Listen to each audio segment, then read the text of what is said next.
Mukulu n'abamutegeera obulungi bamuyita Yoweri Munnamasaka. Abamutegeera omukulu oyo mutegesi wa bivulu ebyenjawulo yategekako empaka ze bayita Pearl of Africa Fashion Awards ezatandika myaka gyaddawo gisobodde okuba ate nga giyitaayitako ng'atumbula abayimbi ba celebrity ab'enjawulo abambaza ate kati alina ekipya ekyenjawulo kye bayita abagita all white party era ng'agirese mu kibuga Masaka. Namubuuzizzaako ku awards zaffe zino ze bayita Pearl of Africa Fashion Awards zaddawa n'atubuulira byonna enteekateeka endongo agikuba atya. Tuli mu talanta eMasaka obanga oli muyimbi w'eMasaka tukikola bwe tutiwulira. Amanya bampita Yowista aka Munnamasaka fashionista oba Yoweri Munnamasaka. Yoweri Munnamasaka babeera bakutegeera. Yaman. Bannamasaka nteekateeka ki gy'obaleetedde?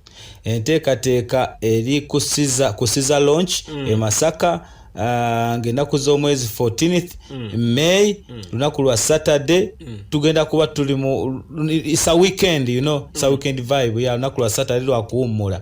Okay, twakumanyira mu bintu bya white Masaka yonna egera kubeera white.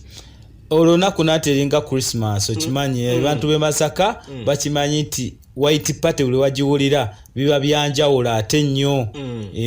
Okay, white party omuntu ayagala gimanyako kuba gwe wakitandika ekintu kino emyaka gyonna egiyise all white party yatandika mwaka ki? Yatandika 2015. Yeah. Okay, nenga enteekateeka eno yali yakola ki white party? Omulamwa gwalimu okulaga kale okulambula fashion. It was about fashion. It is still fashion. So kati nejagala mberenga omulamwa kaseta akavaamu kayamba bakateyamba kayamba abantu abatali bulungi atenga promoting ne fashion at large. Okay. Yeah man. Okay, okusomoza kikosanze mweno mu pate zotegeka. Kusomoza kwensanze waliwo abantu kale abekiika nga abakulemesa ogenda somewhere to look for the sponsorship atenga agenda kwogerayo bubi kati aba abantu aba enemy ababeera mu ekyo kintu abalemesa. Yeah, bwe buzibu bwensanze. Okay. Yeah man. Okay, akadde kano enteekateeka egenda kubeera etya ku Caesar launch abantu expecting fire, expecting red carpet moment. Okitegeera expecting bingi kuba already ba artists je bali waliyo Ziza Bafana waliyo Agunded Official waliyo Lydia Jasmine MCKs Mbona ba MC Masaka the best DJ in Masaka they are going to represent also. So we expecting a lot. Yeah man. Fashion mu kibuga Masaka erieti akadde kano tuli mu 2022. Yeah, by now Masaka waliwo change eriwo kuba luli nyambala yindala ne kati ndala so fashion egende ekula. Buli kyalo kyonna gy'otuuka waliyo abakabi olabanga fashion waliwo change. Kati kweno regime wetuli kati by now. So Masaka in fashion bagenda ba updating bagenda bakyusa they now style up they okay.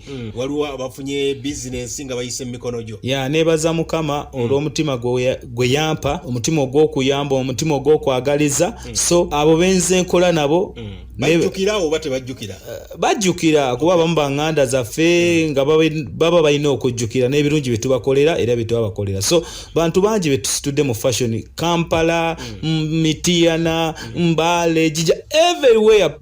Yeah, situdde abaana bangi era nebaza mukama olw'ekyo. Okay, twawulyako ku za award. Yeah, Paulo sima abayimbi. Yeah, nga omanyi nti fashionista nga omanyi nti byenyina okukola kale ino okuinspiring emiji gy'emito so kati awards ezo nali nzikoze kwagala kutumbula fashion in Uganda kwagala kola byanjawulo kale mu fashion zitumbuke zibereza amanyi. It was Pearl of Africa Fashion Awards kale nga kiri Pearl Uganda yonna nga kugamba na designing ekintu kyanga kinene kuba nerinya lyali ddene so nali njagala fashion njiteeke ku level international ey'amanyi naye lwakuba ebijinje ebiri awo maaso bibyan stopping samu nenkatonda nabakiriza tujja kuddamu tukikole. Okay, okuyimba wali oyimba endongo okyagiyimba nabakubira ku ndongo abantu abanajja kusiza. Yeah man, I'm going to represent. I'm going to sing for them. I promise. Yeah. Abantu b'e Masaka, it's going to be my first time there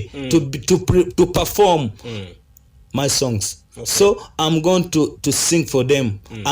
I don't know what to say, but tusabe Katonda atutuseeyo tunyumirwe bannamasaka. I love you so much. My name's Yoweri aka Munnamasaka fashionista.